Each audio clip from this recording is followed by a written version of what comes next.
اللہ سبحانہ و تعالی کی ذات بدلتی نہیں ہے کہ اللہ سبحانہ و تعالی، جیسے میں نے رول آف توحید کے 5 رولز میں نے سکھائے تھے آپ کو، اس میں سے ایک رول توحید کا یہ ہے کہ اللہ سبحانہ و تعالی is not subject to change, Allah بدلتا نہیں ہے۔ اللہ سبحانہ و تعالیٰ کی ذات ایسے نہیں کہ وہ موقع کے حساب سے فیصلے لیتا ہے، جیسا ہم عموماً کرتے ہیں کہ کوئی اچھا کام کرے تو پھر ہم خوش ہوتے ہیں، کوئی برا کام کرے تو ہم ناراض ہو جاتے ہیں، غصے میں آ جاتے ہیں۔ اللہ سبحانہ و تعالیٰ کی صفت ایسی نہیں ہے کہ وہ کسی کو دیکھ کے غصہ ہو جائے یا کسی کو دیکھ کے خوش ہو جائے۔ اللہ سبحانہ و تعالیٰ ہمیشہ جیسا ہے ویسے ہی رہے گا، وہ لامحدود ہے، لامحدود رہے گا، اس کے صفات میں فرق نہیں آئے گا۔ تو اللہ سبحانہ و تعالی ہم سے اگر خوش ہے تو اس کا مطلب وہ ہمیشہ سے خوش ہے۔ ایسا نہیں کہ پہلے ناراض تھا آج خوش ہو گیا، یا پہلے خوش تھا اب ناراض ہو گیا۔ اللہ سبحانہ و تعالی جس بندے سے خوش ہوتا ہے اس بندے سے اس کا ذکر کرواتا ہے، یہ بات یاد رکھیے۔ اللہ سبحانہ و تعالی جس بندے سے خوش ہوتا ہے اس بندے سے اس کا ذکر کرواتا ہے، اس لیے کہ وہ بندے کو پیدا کیا ہی اس لیے کہ وہ اللہ کا ذکر اس کو سمجھ کے کرے۔ جس سے اللہ سبحانہ و تعالی ناراض ہوتا ہے اس سے اللہ سبحانہ و تعالی اس کی عبادات، اس کے ذکر اذکار کی توفیق چھین لیتا ہے۔ یہی اس کے لیے سب سے بڑی سزا ہے، اور یہ عذاب، یہ سزا جہنم سے بھی بہت بھیانک سزا ہے، جو رب العالمین سے جدا ہو جاتا ہے، دور ہو جاتا ہے۔ اور یقیناً اس غلط فہمی میں نہ رہے کہ اللہ سبحانہ و تعالیٰ نے اگر کسی کو بہت مالدار بنایا، بہت عہدیدار بنایا، صحت یاب رکھا، اور جو جو اس نے چاہا دنیا کے اعتبار سے اس کو دیتا گیا، اس سے کوئی دلیل نہیں ملتی کہ اللہ سبحانہ و تعالیٰ اس بندے سے خوش ہے۔ ہاں یہ ضرور ہے کہ ہو سکتا ہے اللہ سبحانہ و تعالیٰ نے کسی بندے کو دنیائی اعتبار سے کچھ بھی نہیں دیا ہوگا، نہ مال، نہ دولت، نہ شہرت، کچھ نہیں، لیکن اللہ سبحانہ و تعالیٰ اس بندے سے اس کا ذکر اگر کرواتا ہے تو سمجھ جائیے کہ اللہ اس سے خوش ہے، اللہ اس سے خوش ہے، کیونکہ اللہ سبحانہ و تعالیٰ اسی بندے سے ذکر کرواتا ہے جس سے وہ خوش ہوتا ہے۔ تو اللہ سبحانہ و تعالیٰ اگر آپ تمام لوگوں سے خوش ہے تو وہ آج خوش نہیں ہوا یا کل پرسوں خوش نہیں ہوا، وہ اللہ سبحانہ و تعالیٰ ہمیشہ سے خوش تھا، وہ کبھی ناراض ہی نہیں ہوا تھا، کبھی وہ ناراض ہوا ہی نہیں تھا، وہ ہمیشہ سے ہی خوش تھا۔ تو اب اللہ سبحانہ و تعالیٰ جس سے خوش ہوتا ہے اس سے اس کا ذکر کرواتا ہے۔ تو یہ خوش نصیبی آپ کی، ہماری ہے کہ وہ آپ سے اور ہم سے ذکر کروا رہا ہے۔ یہ بات اور ہے کہ ہو سکتا ہے ہم بیچ میں بھٹک گئے تھے، بھلک گئے تھے، لیکن اس کا مطلب یہ نہیں کہ اللہ ہم سے ناراض ہو گیا تھا۔ اگر وہ ناراض ہوتا، کسی سے اگر وہ ناراض ہوتا ہے تو پھر وہ ہدایت کے راستے اس کے لیے تمام بند ہو جاتے ہیں۔ اس کے دل پہ اللہ سبحانہ تعالیٰ خود فرماتا ہے کہ ہم نے ان کے سینوں پر مہر لگا دیا۔ اب اس کو آپ لاکھ ہدایت کی باتیں سمجھائے، اس کے پلے کچھ نہیں پڑے گا، اس کو سمجھ میں نہیں آئے گا۔ کوشش کر لیجئے، آپ دیکھ لیجئے، نہیں سمجھ آئے گا اس کو۔ جس جو ہدایت پایا ہے اس کو ایک ایک بات اس کے سینے پہ چبھتے جائے گی، ایک ایک بات اس کے سینے کو چھنی کرے گی۔ اللہ کے ذکر میں، عبادات میں اس کی لذتیں الگ رہے گی۔ ہاں، اس پہ ہم کو جب اللہ ہمیں پسند کرتا ہے، یہ یقیناً یہ دلیل مل گئی، تو ہمیں بھی تو چاہیے کہ جب اللہ ہمیں پسند کرتا ہے، تو جب اللہ کی ویسی لامحدود ذات ہم جیسے گنہگاروں کو پسند کرتی ہے، تو پھر ہمیں اس سے بڑی خوشخبری اور کیا چاہیے؟ اب ہمیں مایوس نہیں ہونا ہے، زندگی میں پریشان نہیں ہونا ہے کہ میرے پاس پیسہ نہیں ہے، میرے پاس مکان نہیں ہے، میرے پاس دکان نہیں، میری شادی نہیں ہوئی، میرے بچے نہیں ہوئے، اسے کیا کرنا ہے؟ اسے کوئی لوگ جو سارے کائنات کا خالق اور مالک ہے وہی آپ سے خوش ہے، تو پھر آپ یہ ساری چیزوں کو لے کے پریشان کیوں؟ نہیں ہونا ہے پریشان۔ آپ کو اندر سے اتنا خوش ہونا ہے کہ میرا رب مجھے ہدایت دے رہا ہے، یہ خوشی کی دلیل ہے۔ یہ رب ناراض ہو کے تھوڑی ہی ذکر کی ہدایت دیتا ہے، بولیے ہے کہیں کوئی دلیل جس میں اللہ ناراض ہوتا ہے تو بندے سے ذکر کرواتا ہے، اس کا ذکر سنواتا ہے؟ ایسے کہیں دلیل نہیں ملے گی آپ۔ جب خوش ہوتا ہے تو ذکر کرواتا ہے، خوش ہوتا ہے تو تہجد پڑھواتا ہے، نمازیں پڑھواتا ہے، درود پڑھواتا ہے۔ تو آپ لوگوں کا یہ ماشاءاللہ جستجو جذبہ جو آپ لوگوں کے اندر جو ابھر رہا ہے، یہ اس کی محبت، اس کی چاہت کا نتیجہ ہے کہ وہ چاہتا ہے، اس لیے آپ کے دل میں یہ خواہشات پیدا ہوتے کہ میں اللہ کا ذکر سنوں، اس کا نام کیا ہے، مہیمن ہے، میں اس کا تذکرہ سننا چاہوں گا۔ آپ یہاں پر کسی کو خوش کرنے کے لیے نہیں بیٹھے، نہ دنیا سے آپ کو کوئی پیسے مل رہے ہیں، اس ٹریننگ سے آپ کو کوئی جاب تو نہیں کرنا ہے اس کے بعد، ہے نا؟ یہاں پہ کسی کو کوئی دنیاوی فائدہ نظر نہیں آتا ہے، لیکن اللہ کی چونکہ قربت ہم چاہتے ہیں، یہ مقصد سے ہم یہاں پہ جمع ہوئے ہیں، خوش نصیب ہے۔ بس آپ کو چاہیے اس پہ ثابت قدم رہے، کیونکہ اللہ سبحانہ تعالیٰ نے اختیارات ہمارے ہاتھ میں دیے ہیں کہ میں نے تمہیں سارے اختیارات دیے، اب تم جو چاہے کرو۔ جیسے مثلا میں اگر آپ کو پیسے دیا ہوں، میں آپ کو پیسے دیا ہوں، اب وہ پیسہ لے کر میں کہتا ہوں کہ آپ کے ملکیت میں، اختیارات میں میں نے دے دیے، جو چاہے کرو۔ آپ اس پیسے سے چاہے تو بھلا کر سکتے ہیں یا تو برا کر سکتے ہیں۔ برا کر دے گا تو اس کی غلطی ہے، بھلا کرے گا تو اس کا فائدہ ہے۔ اسی طرح اللہ سبحانہ و تعالیٰ نے ہم پر اختیارات دیے ہیں کہ اب میں تو تمہیں چاہتا ہوں، میں تو چاہتا ہوں کہ تم عبادت کرو، لیکن میں اختیارات تمہیں دیتا ہوں، تم فیصلے لو، سبھی میں کرا دوں گا، تو پھر تمہارا ہمارا پیدا ہونا کوئی مقصد ہی نہ بنتا۔ اختیارات اس نے دیے ہیں ہم کو، تو اختیارات کس حد تک ہے ہم کو؟ ہمارے اختیارات صرف اور صرف نیتوں کے حد تک ہوتے ہیں۔ نیت بس کہ اللہ میں تیری معرفت چاہتا ہوں، اس کے بعد سب اللہ ہی کرتا ہے۔ ساری قوتیں طاقتیں وہی دیتا ہے، وہی کرواتا ہے، نماز وہی پڑھواتا ہے، تہجد میں وہی آپ کو رات میں اٹھاتا ہے، وہی آپ کو نیند سے جگا دیتا ہے، وہی فجر پڑھواتا ہے، وہی ظہر پڑھواتا ہے، سب وہی کرواتا ہے۔ لیکن یہ سٹارٹ ہونے کے لیے وہ چاہتا ہے، وہ اختیار آپ کو ہم کو دیتا ہے کہ پھر تم نیت کرو پہلے، اس کے بنا میں نہیں کرتا۔ اس لیے کہ پیدا ہم اگر اللہ نیت بھی کروا دیتا تو پھر ہمارا پیدا ہونا پھر فرشتوں کا معاملہ ہو جاتا، کیونکہ فرشتوں کا یہی حال ہے کہ اللہ سبحانہ تعالیٰ چاہتا یہی ہے کہ میں تمہیں آپشنز دوں، دو آپشن ہے، اچھا برا، تم نیت کرو کہ اچھا چاہتے ہو یا برا چاہتے ہو۔ جیسے آپ نیت کرو گے اللہ سبحانہ و تعالیٰ کی طرف سے فیض جاری ہو جائے گا۔ اسی لیے میں ہر سیشن سے شروع سے ہونے سے پہلے آپ سے نیت کرواتا ہوں، یا ہم روزانہ یہ سیشنز کو اٹینڈ کریں گے، نام کو یاد کریں گے، بات کو پھیلائیں گے۔ یہ بہت ہی امپورٹنٹ، بہت ضروری چیز ہے، یہاں سے ہی ہمارے فیض چالو ہوتے ہیں۔ تو خوش نصیبی ہے تو اب آپ کے گھروں کے معاملات، چھوٹے موٹے جھگڑے، یہ وہ چیزوں کو لے کے پریشان ہونے کی کوئی ضرورت نہیں۔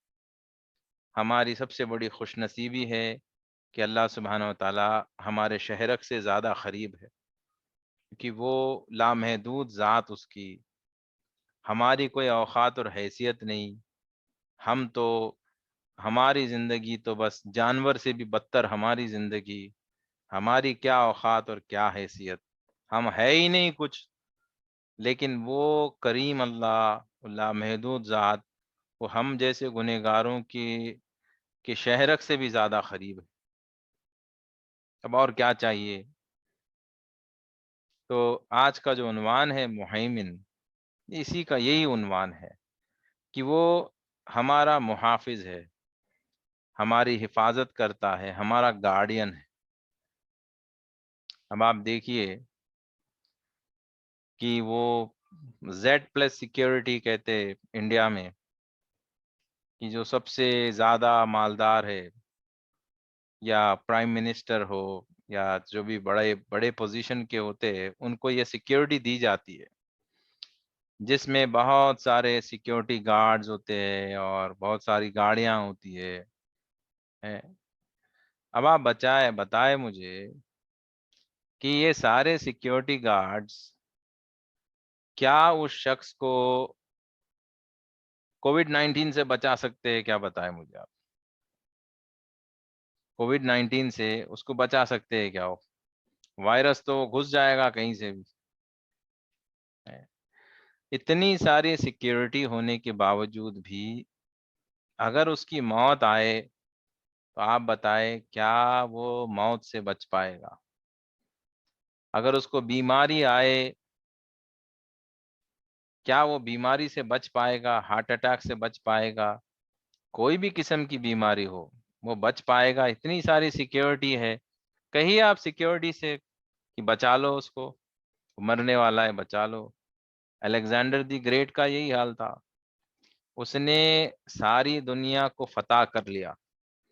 اس کو سکندر اعظم کا لقب دیا گیا تھا، الیگزینڈر دی گریٹ کہا گیا تھا. ساری دنیا کو فتح کر لیا، لیکن بیمار ہو گیا. اس کی زیادہ عمر بھی نہیں تھی، جوان تھا وہ. اب اس کی خواہش اتنی تھی کہ وہ گھر جا کے، کم از کم گھر جا کے مرنا چاہتا تھا. تو اس نے کہہ دیا میری ساری دولت لے لو، اور کم از کم اتنا کرو کہ میں گھر پہنچے تک مجھے زندہ رکھو، جیسا کرو.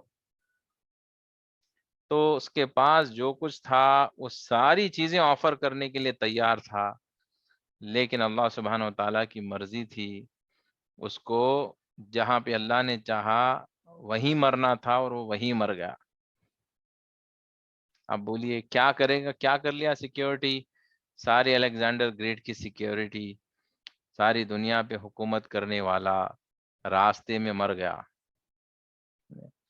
تو یہ ساری سیکیورٹی بکواس ہے، کوئی آپ کی حفاظت نہیں کرنے والا ہے. حقیقت میں اگر آپ کی اور میری کوئی حفاظت کرنے والا ہے تو لامحدود ذات ہے، المہیمن کی ذات ہے، جو آپ کے شہرک سے بھی زیادہ قریب ہے. وہ ہمیشہ 24 گھنٹے، نہ اسے نیند آتی ہے، نہ اسے اونگ آتی ہے، نہ وہ پلک جھپکتا ہے، نہ اس کی قوتوں میں کوئی کمی ہوتی ہے، نہ طاقتوں میں کوئی کمی ہوتی ہے. وہ نہ غافل ہوتا ہے، وہ ہمیشہ ہمیشہ ہر پل ہر سیکنڈ آپ کے ساتھ ہمیشہ ہوتا ہے.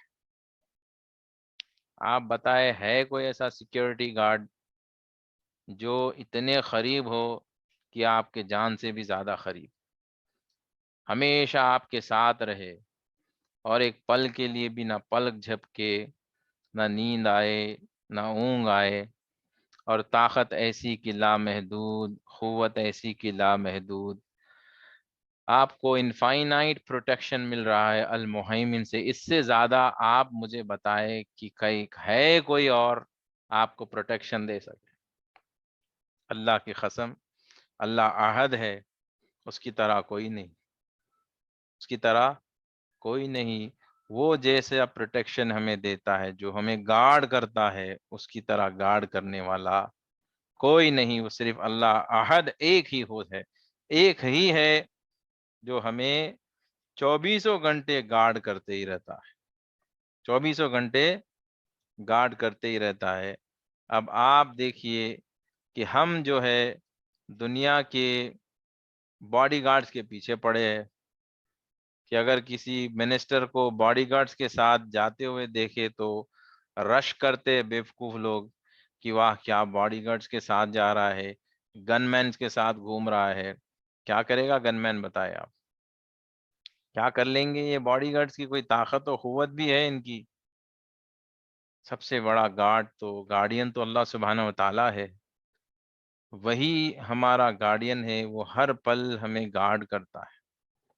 آپ تھوڑی دیر کے لیے غور سے سوچئے کہ آپ کی ہماری جان کی جو حفاظت ہو رہی ہے، ایک ایک سیکنڈ وہ حفاظت کر رہا ہے ہماری، ہم سمجھتے نہیں ہیں اس بات کو۔ اگر وہ جس دن گارڈ کرنا چھوڑ دے گا، اس دن قیامت آ جائے گی، زمین آسمان ایسے ملیں گے کہ پھر کچھ بھی باقی نہیں رہے گا۔ ہوائیں، آسمان، پہاڑ ایسے ہوا میں اڑیں گے کہ اس کی کوئی حد نہیں رہے گی، سمندریں ایسے جو ہے اب اپنا وہ جو کنٹرول چھوڑے گی، پانی کا کوئی ٹھکانہ نہیں ہوگا، ہواؤں کا کوئی رخ نہیں ہوگا، پہاڑوں کا کوئی ٹھکانہ نہیں، یہ ساری دنیا تہس نہس ہو جائے گی۔ وہ المہیمن کی ذات ہے جو ہر چیز کو سنبھالے رکھا ہے، اور اتنے بہترین انداز میں ہر چیز اپنی اپنی جگہ فٹ ہے کہ کوئی چیز ہمیں ڈسٹرب نہیں کرتی۔ کیوں یہ ساری چیزیں آپ بتائیں؟ اتنے سارے بہترین انتظامات کیوں ہیں؟ آخر کیا وجہ ہے؟ کیوں اتنا بہترین انتظام، ایسا بہترین نظام، ہواؤں کا، فضاؤں کا بہترین نظام، یہ جھاڑ پیڑ پودے دیکھیے، آسمانوں کا نظام کو دیکھیے، سورج و چاند کے نظام کو دیکھیے، کیا اس کی کوئی قیمت لگا سکتا ہے؟ آپ بتائیں۔ سورج کی روشنی آپ کیا خرید سکتے ہو، بنا سکتے ہو؟ آپ مجھے قدرت کی کوئی ایک چیز بنا کے بتا دو، ہم ہمارے ناخن کو تک نہیں بنا سکتے۔ ہر چیز دنیا میں جو بنتی ہے وہ قدرت کو لے کر ہی ہم بناتے۔ کوئی ایک چیز بناؤ، بتاؤ آپ مجھے۔ گھر دیکھیے، ہم مٹی، سیمنٹ، یہ ساری چیزیں، لوہے کا، یہ ساری نیچرل ریسورسز استعمال کرتے ہیں۔ کھانے کے لیے سارے نیچرل ریسورسز ہے۔ آپ کوئی ایک چیز بتائے کہ آپ نے قدرت کو استعمال نہیں کر کے بنایا۔ جی نہیں، آپ بنا ہی نہیں سکتے ہو، کیونکہ صرف خالق کی ذات ہے، وہی بنا سکتا ہے۔ اتنے سارے انتظامات کیوں کیے گئے؟ اور یہ حفاظت کیوں اتنی پروٹیکشن اللہ سبحانہ تعالیٰ ہمیں دے رہا ہے؟ دیکھیے، ایک وی آئی کو پروٹیکشن دی جاتی ہے، پروٹیکشن کس کی جاتی ہے بتائے؟ ایک ویری ویری امپورٹنٹ پرسن کا پروٹیکشن ہوتا ہے نا، تاکہ اس کو کوئی نقصان نہ ہو، گولی نہیں مار دے، کوئی قتل نہ کر دے ہے۔ اب آپ اور ہم تو گنہگار، خطاکار، سیاہکار ہے، ہماری اتنی پروٹیکشن کیوں ہو رہی؟ کیوں اللہ سبحانہ و تعالیٰ ہمیں اس طرح سے گارڈ کر رہا ہے؟ آخر کیا وجہ ہے؟ اس کی وجہ صرف ایک ہے، کیونکہ وہ چاہتا ہے کہ وہ پہچانا جائے۔ اس نے خود فرما دیا کہ میں ایک چھپا ہوا خزانہ تھا، میں نے چاہا کہ میں پہچانا جاؤں، اس لیے میں نے انسان کو پیدا کیا۔ یہ ساری چیزیں ہمیں جو مل رہی ہے آج، یہ ساری نعمتیں اور یہ ساری حفاظت جو ہو رہی ہے، اس کی وجہ صرف ایک ہی ہے کہ اللہ سبحانہ و تعالیٰ چاہتا ہے کہ ہم اس کو پہچانیں، بس اس کو پہچانے، اس کی معرفت کے سوا کوئی ریزن ہی نہیں ہے۔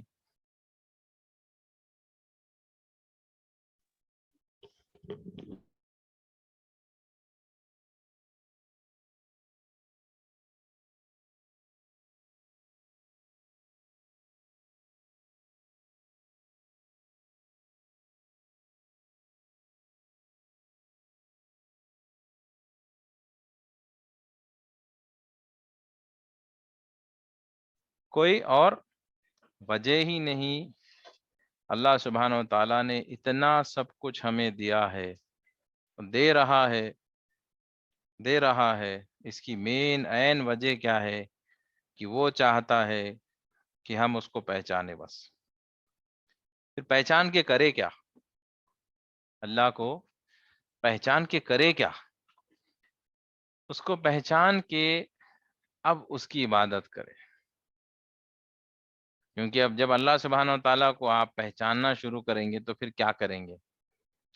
یقیناً آپ اس کی تعریف کرنا شروع کریں گے کہ کیا بات ہے، کیونکہ آپ تعریف کب کرتے؟ کوئی چیز کی تعریف کب ہوتی ہے؟ جب آپ اس چیز کو دیکھتے ہیں اور آپ کے ہوش، آپ کے ہوش اڑ جاتے ہیں کہ کیا چیز ہے، ماشاءاللہ، سبحان اللہ آپ کہتے ہیں۔ کب کہتے ہیں آپ سبحان اللہ؟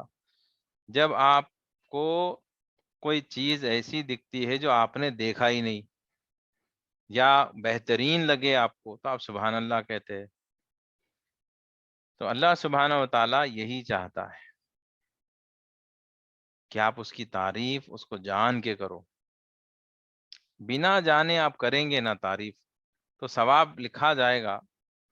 اب کیونکہ اللہ سبحانہ و تعالیٰ یقیناً وہ غفور الرحیم ہے، وہ رحمان الرحیم ہے، وہ سخی ہے، وہ دیتا ہے، آپ کو جنت دے دے گا ایسے بھی۔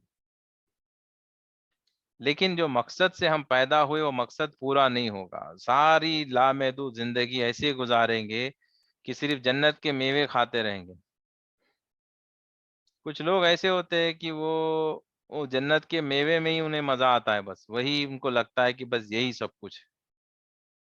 جیسے ایک مینڈک کنویں کے اندر ایک مینڈک ہوتا ہے، اس کو وہ کنواں ہی ساری دنیا لگتی کہ بس یہی سب کچھ ہے، بس اسے نہیں معلوم کہ کنویں کے باہر نکلے اتنی بڑی دنیا ہے۔ تو یہ لوگ جو ہے اللہ کو جانے بنا عبادت کر رہے ہیں، انہیں ملے گا، ثواب ملے گا، اللہ بخشے گا، جنت بھی دے دے گا انشاءاللہ۔ جنت میں جائیں گے بھی، ان کو یہی لگے گا کہ یہ جنت ہی ہماری زندگی کا مقصد تھا، یہی اس چیز کا ہی ہمیں انتظار تھا، چلو ہم داخل ہو گئے جنت میں، سبحان اللہ کہہ کے وہ اس کو ان کو لگے گا بس یہی سب کچھ ہے۔ لیکن جو بندے اللہ سبحانہ تعالیٰ کا معرفت حاصل کرتے ہیں، جو اس کے رب کا، اپنے رب کا دیدار کرتے ہیں، جو رب کو جان جاتے ہیں، وہ کہتے کہ اللہ سبحانہ و تعالیٰ کی ذات کے سامنے جنت کی کوئی اوقات ہی نہیں، وہ نقطہ برابر بھی چیز نہیں۔ کیونکہ آپ دیکھیے جنت کی خوبصورتی ہے، خوبصورتی کہاں سے آ رہی ہے جنت کی؟ بتائے، خود کی ہے کیا؟ کیا اللہ کی ہے وہ؟ تو جنت کی خوبصورتی محدود ہے، اللہ جمیل ہے، اس کا نام جمیل ہے، اللہ کی خوبصورتی لامحدود ہے۔ تو آپ محدود خوبصورتی زیادہ خوبصورت لگے گی یا لامحدود آپ کو زیادہ خوبصورت لگے گی؟ جنت میں داخل ہوں گے، جنت میں آپ کو لذت ملے گی، جنت کی صحبت تو محدود ہے، اللہ لامحدود ہے، تو جنت کی صحبت میں زیادہ مزہ آئے گا یا اللہ کی صحبت میں زیادہ مزہ آئے گا؟ جنت کی قربت میں زیادہ مزہ آئے گا یا اللہ کی قربت میں زیادہ مزہ آئے گا؟ جنت اللہ سبحانہ تعالیٰ کی ذات کے سامنے کوئی اوقات اور حیثیت ہی نہیں رکھتی، وہ بھی ایک اللہ کی مخلوق ہے۔ حالانکہ جنت تو ہم سے بھی ادنا چیز ہے، ہم اشرف المخلوق ہے، جنت سے اعلیٰ تو ہم ہے۔ اشرف المخلوق کے معنی سارے مخلوق میں بہترین جس کو کہتے اسے اشرف کہتے۔ جنت بھی ایک مخلوق ہے اللہ کی، اس سے بھی افضل کون ہے؟ انسان ہے۔ اب ہم کیا ہے، جنت میں جانے کی خواہش لگا بیٹھے کہ بھائی جنت میں چلا جاؤں گا بس میرا بیڑا پار ہو گیا۔ دیکھیے ٹھیک ہے، جنت میں چلے جائیں گے انشاءاللہ، لیکن بندگی، حقیقی جو بندگی ہے نا، وہ بھی تو کوئی چیز ہے۔ مثال دے کے بتاتا ہوں کہ ایک اولاد ہے اور ایک ماں ہے۔ اگر بیٹے کو کہے بیٹا تم کو میں لندن لے کے چلتا ہوں، سوئٹزرلینڈ لے کے چلتا ہوں، بہت خوبصورت نظارے ہیں وہاں پر، اپنی ماں کو چھوڑ دے کے سوئٹزرلینڈ چلو، تو آپ بولیے کہ جو بچہ ہے اس کو آئس کریم دیں گے، مزے کی چیزیں بتائیں گے، بتائے آپ کہ وہ سوئٹزرلینڈ جانا پسند کرے گا، نہیں کہے گا کہ میں جھوپڑے میں ماں کے ساتھ رہوں گا، کہے گا کہ دنیا کے کوئی بھی بچے کو اٹھا کے پوچھے، وہ کہے گا کہ نہیں، میری ماں کی گود مجھے سوئٹزرلینڈ سے زیادہ افضل ہے۔ تو ایک بچہ جو ماں سے پیدا ہوا، اس کا حال یہ کہ اس کی ماں کی گود دنیا سے سب سے زیادہ بہترین لگتی ہے اس کو۔ تو اب بولیے کہ جو بندہ اور خالق کا رشتہ ہے، وہ رشتہ زیادہ افضل ہے یا ماں بیٹے کا زیادہ افضل ہے؟ ماں تو بعد میں پیدا کرتی ہے، اللہ تو پہلے بناتا ہے ہم کو۔ وہ خالق ہمارا پہلے ہے، ماں ہماری بعد میں آتی ہے۔ ماں تو صرف ایک ذریعہ ہے، حقیقت میں بناتا کون ہے ہم کو؟ خالق بناتا ہے۔ تو بندے اور خالق کا جو رشتہ ہوتا ہے، وہ ماں بیٹے سے بھی کہیں زیادہ افضل ہوتا ہے۔ اب بندے کو کہو کہ بندے تمہیں خالق چاہیے یا جنت چاہیے؟ بندہ بول رہا ہے اللہ جنت دے دے بس، خالق نہیں چاہیے کیا؟ نہیں، تیرے بارے میں کچھ معلوم ہی نہیں، تیرے نام تک نہیں معلوم۔ کئی ایسے لوگ ہیں بد نصیب جن کو اللہ کے نام تک یاد نہیں ہے۔ تو اللہ کے نام کے معنی تو چھوڑ دو، اس کے نام تک یاد نہیں ہے۔ کئی ایسے نام وہ نہیں جانتے، اور نام معلوم بھی ہے تو اس کے معنی معلوم نہیں ہے۔ کہ میں کہوں گا کہ باری کے کیا معنی بتاؤ، ودود کے کیا معنی بتاؤ، ذوالجلال والاکرام کے کیا معنی بتاؤ، نہیں معلوم۔ اور دنیا کی ساری پڑھائی پڑھتے جا رہے، ڈاکٹر بن رہے، انجینئر بن رہے، پیسہ کما رہے، سب کر رہے، لیکن اپنے رب کے نام تک نہیں معلوم، رب کے نام کے معنی تک نہیں معلوم۔ تو پھر ہم چلے عبادت کرنے، ہم عبادت کریں، اس رب کی عبادت کر رہے ہو جس کو جانتے تک نہیں، کس بیس پہ عبادت کر رہے ہو، کس بیس پہ تعریف کر رہے ہو؟ تو ہمیں ہر پل، ہر قدم پہ، ہر سیکنڈ اللہ سبحانہ و تعالیٰ کی یاد میں زندگی گزارنا ہے، اور اس کو سمجھتے ہوئے زندگی گزارنا ہے۔ تو دیدار سے پہلے میں تو کہوں گا کہ پہلے اس کو جان تو لو، دیدار تو ہوگا انشاءاللہ، لیکن پہلے اس کو سمجھو تھوڑا، جتنا اس نے استطاعت دی اتنا تو سمجھو کہ آپ چلتے پھرتے کیسے ہو۔ آپ چل نہیں سکو گے، اس کی طاقت و قوت آپ کے اندر موجود ہے۔ آپ دیکھ نہیں سکو گے، اسی کی طاقت و قوت آپ کے اندر ہے۔ آپ سن نہیں سا پاؤ گے، ساری سننے کی طاقت ہے، دیکھنے کی طاقت ہے، چلنے پھرنے کی طاقت ہے، سب وہ آپ ہی کے ساتھ ہمیشہ ہے۔ چلتے پھرتے آپ ہو، لیکن بظاہر آپ چلتے ہو، لیکن قوت اس کی ہوتی ہے۔ اور جیسے میں نے الحمدللہ رب العالمین کے بارے میں بتایا کہ تمام تعریفیں اسی کے نام، تو تمام تعریفیں یعنی جو مخلوق کی آپ تعریف کرو گے، دراصل تعریف مخلوق کی نہیں اللہ کی ہے، کیونکہ وہ مخلوق کے اندر قوتیں اللہ کی ہوتی ہے۔ تو حقیقت میں، در حقیقت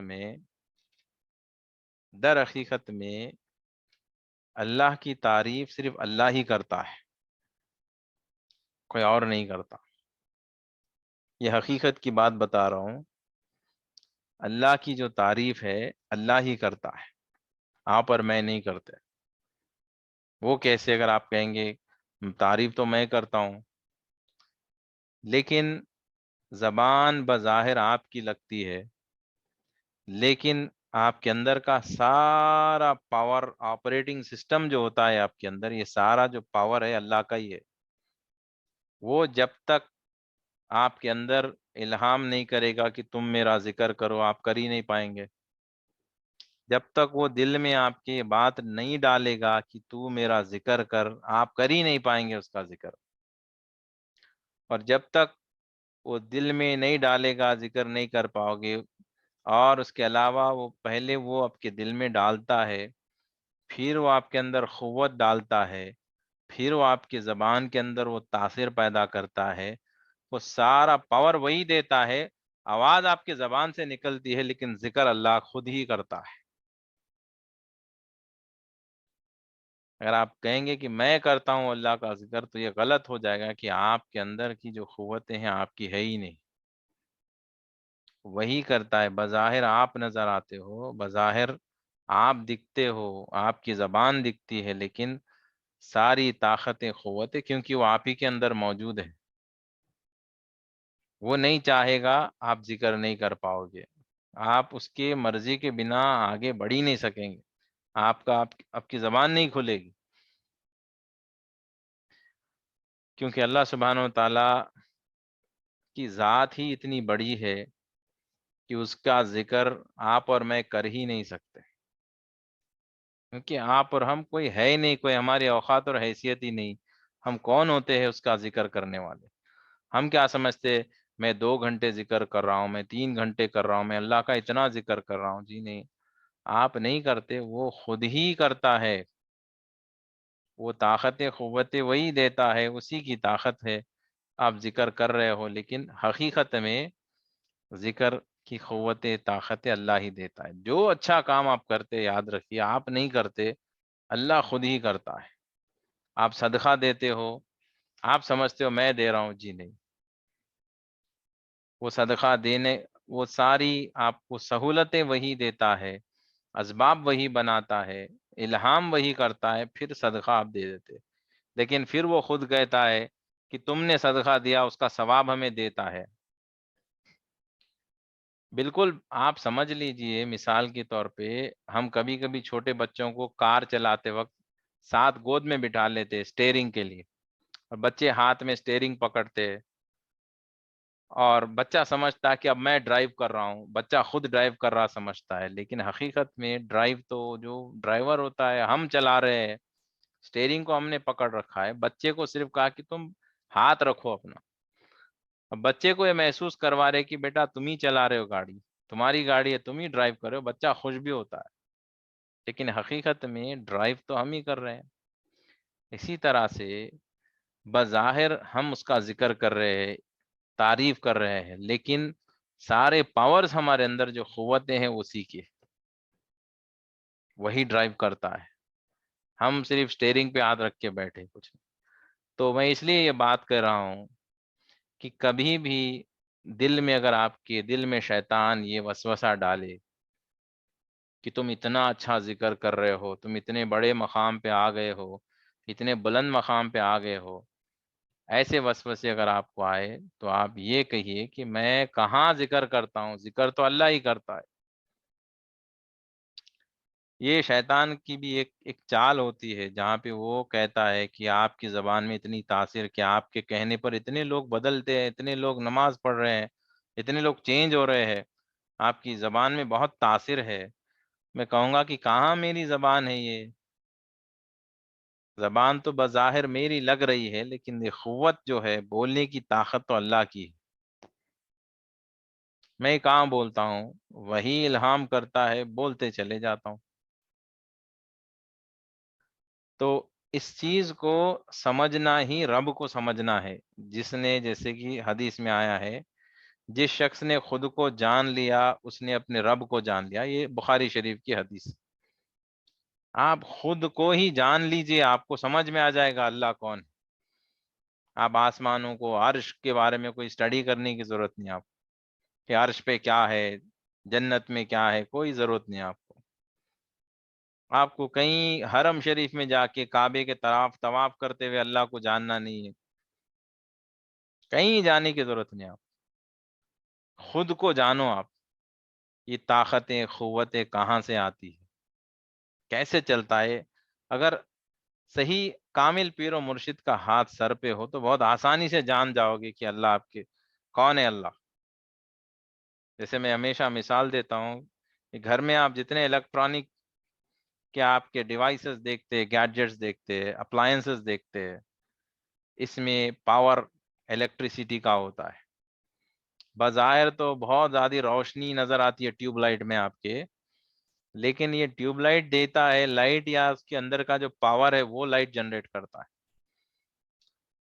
تو ٹیوب لائٹ سے لائٹ تو ضرور آتا ہے، لیکن سارا کمال پاور کا ہوتا ہے، یاد رکھیں۔ پاور نہیں ہے تو پھر کوئی فائدہ نہیں ہے ٹیوب لائٹ کا۔ ریفریجریٹر ساری فنکشنالٹی ہوں گی اس کے اندر، جب تک پاور نہیں ہے ریفریجریٹر کا کوئی کام نہیں۔ اسی طرح سے ہم ہیں، سارے باڈی کے آرگنز ہے، لیکن پاور نہیں ہے تو کیا کریں گے؟ دل کا لے کے کیا کریں گے؟ کڈنیز کا کیا کریں گے آپ؟ یہ سارے طاقت قوتیں وہی دیتا ہے۔ کہاں سے دیتا ہے وہ؟ آپ ہی کے اندر موجود ہے، کہیں اور سے وہ لا کر آپ کے اندر فٹ نہیں ہوتا۔ جیسے الیکٹریسٹی کوئی جنکشن سے کرنٹ آتا ہے تو پھر ہمیں ملتا ہے، یہ تو ہمارے اندر ہی جنریٹ ہوتا ہے۔ تو ابھی پرابلم کیا ہے ہماری؟ کیوں یہ پاور جنریٹ کیوں نہیں ہوتا ہمارے اندر؟ کہ جنریٹ اس لیے نہیں ہوتا ہے کہ ہمارے دلوں پر اتنا زنگ آ گیا کہ روحانی طور پہ ہم اتنے کمزور ہو گئے، یہ زنگ آنے کی وجہ سے یہ ناپاک، کیونکہ اللہ سبحانہ تعالیٰ کی ذات قدوس ہے، وہ پاک ہے۔ آپ جتنی ناپاکی اپنے اندر لاؤ گے اتنی ہی آپ کی طاقت قوت، اللہ کی طاقت قوتوں سے آپ محروم ہوتے چلے جائیں گے، کیونکہ قدوس سے کچھ لینا چاہتے ہو تو پاک ہونا ضروری ہے، اس کی قربت چاہتے ہو تو پاک ہونا ہے، ناپاکی میں آپ اس کی قربت حاصل نہیں کر سکتے۔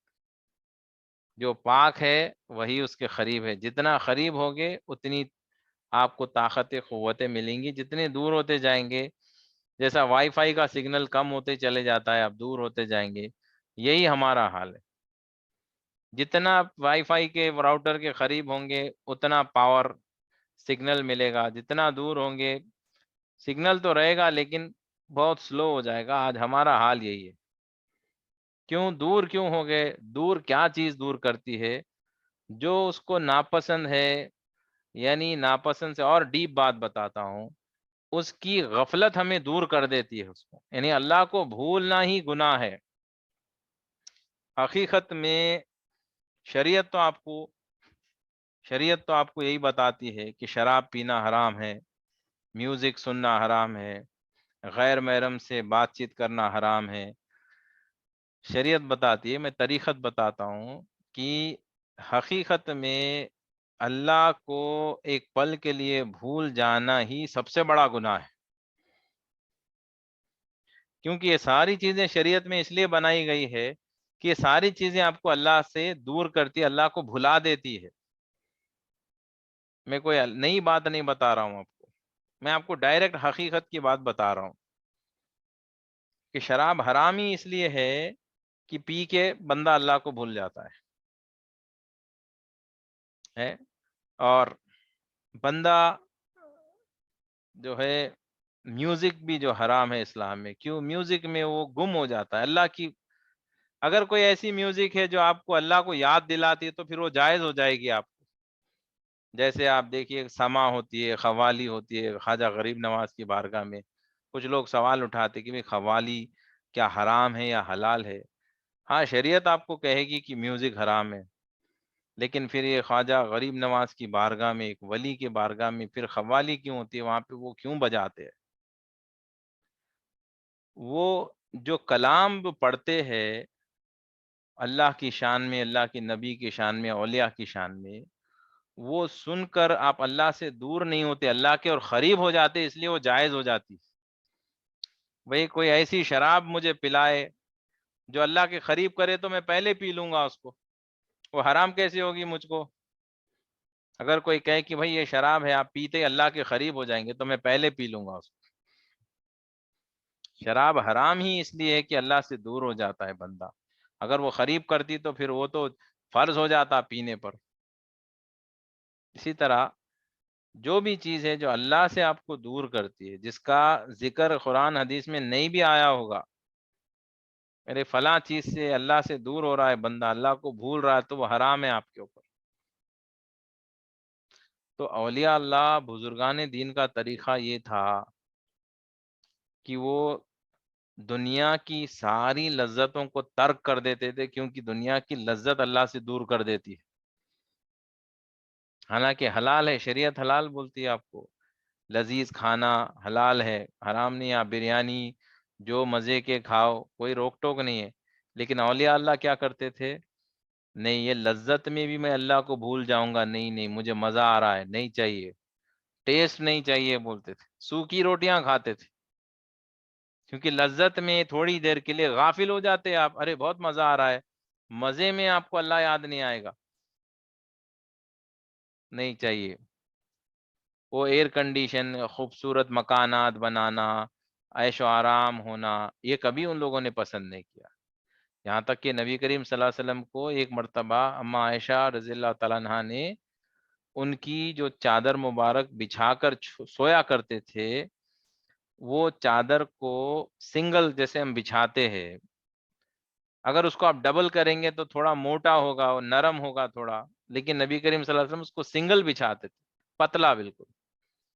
تو اما عائشہ نے رضی اللہ تعالیٰ نے ایک بار کیا کیا، انہوں نے کہا کہ تھوڑا میں اس کو ڈبل کر دیتی ہوں تاکہ تھوڑا موٹا ہو جائے اور سرکار دو عالم صلی اللہ علیہ وسلم کو تھوڑا آرام ملے، نرم رہے.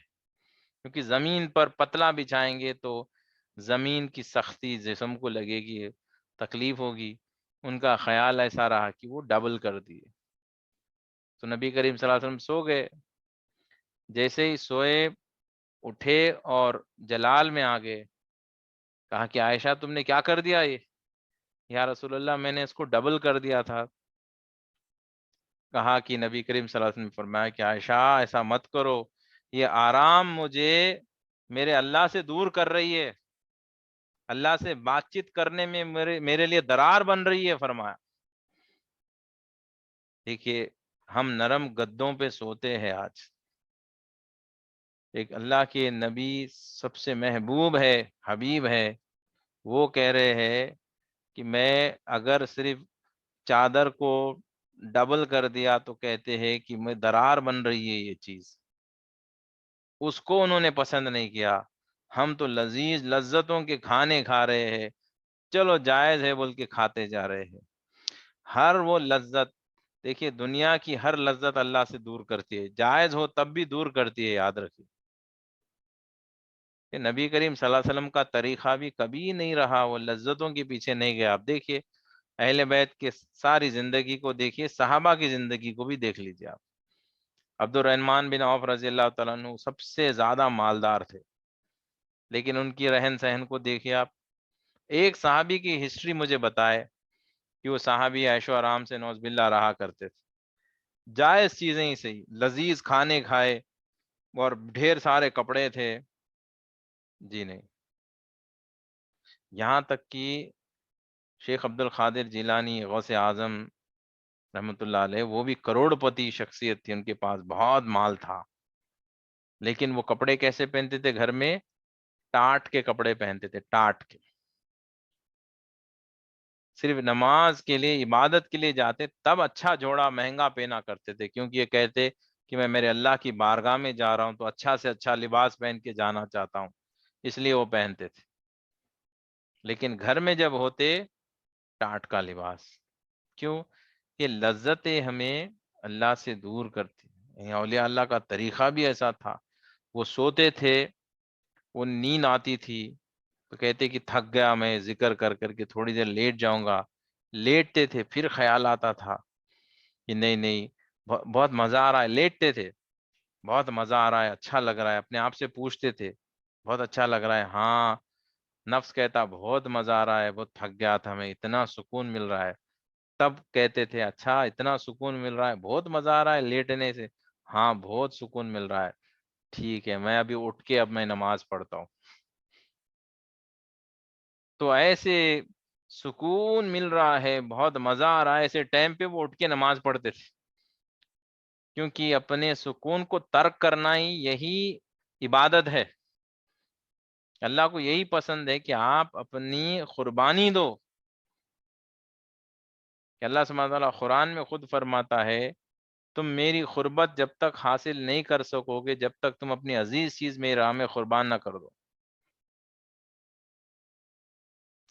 تو ہمیں جو پسند ہے، مزے آتے ہیں، ان چیزوں کو قربان کرنا ہے تو اللہ کی قربت حاصل ہوگی. اللہ دیکھنا چاہتا ہے تم کو میں پسند ہوں نہیں یہ زیادہ پسند ہے. کیا پسند ہے زیادہ؟ جیسے ماں بھی ٹیسٹ کرتی ہے بچے کو، ٹھیک ہے بیٹا میں جا رہی ہوں، تم آئس کریم کھاتے رہ جاؤ یہاں پر، میں تو جا رہی ہوں. بچے کیا کہتے ہیں؟ نہیں نہیں اماں چھوڑو آئس کریم کو، چلو میں تمہارے ساتھ چلتا ہوں.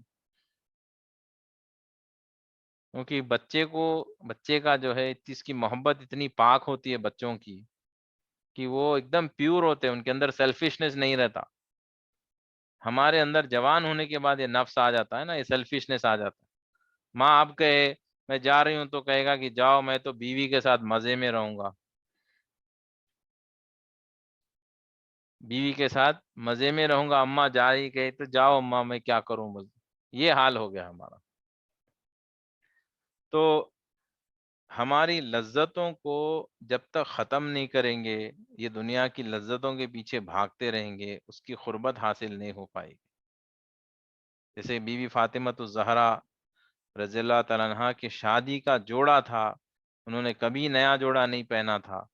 شادی کے دن ان کو رات میں نیا جوڑا بنایا گیا، وہ پہننے کے ارادے سے کپڑے بدلنے کے ارادے سے گئی، لیکن ہوا کیا، ان کو خیال یہ آیت یاد آ گئی اور کہا کہ اب اس وقت تو میرے لیے سب سے عزیز چیز یہ شادی کا جوڑا ہے، مجھے بہت پسند آ رہا ہے، بہت جی چاہتا ہے میں پہنوں. کہتی اللہ میں تیری راہ میں قربان کرتی ہوں، کیونکہ مجھے بہت عزیز ہے اس وقت، میں قربان کر دیتی ہوں. قربان کر دیا، انہوں نے صدقہ کر دیا. تو ہمارا اسٹیج تو اتنا برا ہے اس وقت کہ ہم جائز عزیز چیزوں کو تو چھوڑو، ہم ناجائز جو چیزیں عزیز بن گئی ہے اس کو چھوڑنے کے لیے بھی پیچھے ہٹتے. جو ناجائز چیزیں جو حرام ہیں، کتنے لوگ ایسے جو ابھی بھی ٹی وی دیکھتے ہیں، دیکھے فلمیں گانے، جو حرام ہے جو چیز، لیکن وہ عزیز ہو گئی اس کو نہیں چھوڑتے. نماز بھی پڑھتے ہیں گھر میں، نمازیں ہو رہی ہے، تلاوت بھی ہو رہی ہے، سب چل رہا ہے، ٹی وی برابر چلتی ہے. گانوں کا شوق الگ، ایک طرف عبادت بھی کریں گے، تلاوت بھی کریں گے، فلم کے گانے بھی سنیں گے. بولیے یہ حال ہے ہمارے لوگوں کا، ہماری قوم کا. تو آپ وہ خوش نصیب لوگ ہیں جس کو اللہ نے پسند کیا ہے، ذکر وہ کرواتا ہے، کروا رہا ہے. تو آپ کی ذمہ داری بنتی ہے کہ آپ اب اللہ کے فضل سے حرام چیزیں تو آپ سے چھوٹ ہی گئی ہے، لیکن اب آپ کے لیے اگلا سٹیج یہ ہے کہ اب آپ حلال چیزوں کو ترک کرنے کی کوشش، کیونکہ یہ نیکسٹ لیول ہے. کب تک آپ ایل کے جی میں رہیں گے بتائیں؟ اب آگے بھی تو بڑھنا ہے نا. حرام چیزیں تو اللہ کے فضل سے چھوٹ گئی ہے، کوئی حرام کام نہیں کر رہے، لیکن اب حلال چیزوں کو ترک کرنا ہے. کیسے؟ پہلے روزہ رکھیے، پیر کا روزہ یا جمعرات کا روزہ، یا ہفتے میں کوئی ایک دن جمعے کو چھوڑ کے آپ روزہ رہے، اور لذیذ چیزوں کو آپ اوائڈ کرنا شروع کریں. جو آپ کو بہت پسند آتا ہو ان کو اوائڈ کریے. یہ کہیے اللہ سے مولا بہت پسند ہے لیکن میں تیرے ذات کے لیے نہیں کھاتا. یہ بہت پسند ہے لباس، مہنگا کپڑا، میں نہیں خریدتا تیری ذات کے لیے. تو مہنگی مہنگی چیزیں، لذت دار چیزیں، یہ چیزوں کو آہستہ آہستہ ایک ساتھ نہیں کر سکتے، لیکن اب آپ عادت ڈالیے کہ اب آہستہ آہستہ ہمیں قربت الہی چاہتے ہیں تو نیند کو ترک کریے. رات میں اٹھیے تہجد کے لیے، نیند آ رہی ہے، مزہ آ رہا ہے، ایسے وقت پہ خصوصی طور پہ اٹھیے آپ لوگ. بہت جب مزہ آتا ہے نیند کا، اس وقت آپ چھوڑ کے اٹھیے، کہیے اللہ میں اس مزے کو تیرے نام پہ قربان کرتا ہوں، بہت مزہ آ رہا ہے لیکن میں نہیں سوؤں گا، میں نماز پڑھ کے سو جاؤں گا. یہ قربانی دیجیے. بہت بھوک لگ رہی ہے، روزے سے ہے، اور آپ کی قربت الہی اور ہوگا، کہیے اللہ بھوک پیاس بہت لگی ہے لیکن تیری ذات کے لیے بھوکا پیاسا ہوں. یہ آپ کوشش کرتے رہیے. انشاءاللہ پھر میں آپ کو کل کے سیشن میں پھر ملاقات کروں گا. کل اسماء النبی صلی اللہ علیہ وسلم کا سیشن رہے گا. آپ لوگ زیادہ سے زیادہ لوگوں کو دعوت دیجیے تاکہ سیشنز اٹینڈ کرے، اس سے فائز حاصل کرے. چلیے اب ہم مل کے دعا کر لیتے ہیں. الحمدللہ رب العالمین، اللہم صلی علی سیدنا محمد وعلی آلہ وازواجہ واہل بیتہ وصحبہ واولیاء امتہ افضل صلواتک وعدد معلوماتک وبارک وسلم. اللہم ربنا آتینا فی الدنیا حسنہ وفی الآخرۃ حسنۃ وقینا عذاب النار. ربنا ظلمنا انفسنا وان لم تغفر لنا وترحمنا لنکونن من الخاسرین. اللهم إني أسألك الجنة وأعوذ بك من النار. اللهم إني أسألك الحبك وحب من يحبك والعمل الذي يبلغني حبك. اللهم اجعل حبك أحب من نفسي وأهلي ومن الماء البارد. اللهم اجعل في قلبي نورا وفي بصري نورا وفي سمعي نورا وعن يميني نورا وعن يساري نورا وفوقي نورا وتحتي نورا وأمامي نورا وخلفي نورا وجعلي نورا. ربنا لا تزغ قلوبنا بعد إذ هديتنا وهب لنا من لدنك رحمة إنك أنت الوهاب. اللهم عافني في بدني، اللهم عافني في سمعي، اللهم عافني في بصري، اللهم عافني في قلبي. لا إله إلا أنت. اللهم أنت ربي لا إله إلا أنت. خلقتني أنا عبدك، أنا على عهدك ووعدك ما استطعت. أعوذ بك من شر ما صنعت. أبوء لك نعمتك علي وأبوء ذنبي فاغفر لي فإنه لا يغفر الذنوب إلا أنت. اللهم إنك عفو تحب العفو فاعف عني واعف عنا واغفر لنا وارحمنا وأنت مولانا فانصرنا على القوم الكافرين. سبحانك اللهم وبحمدك أشهد أن لا إله إلا أنت أستغفرك وأتوب إليك. السلام علیکم ورحمۃ اللہ وبرکاتہ.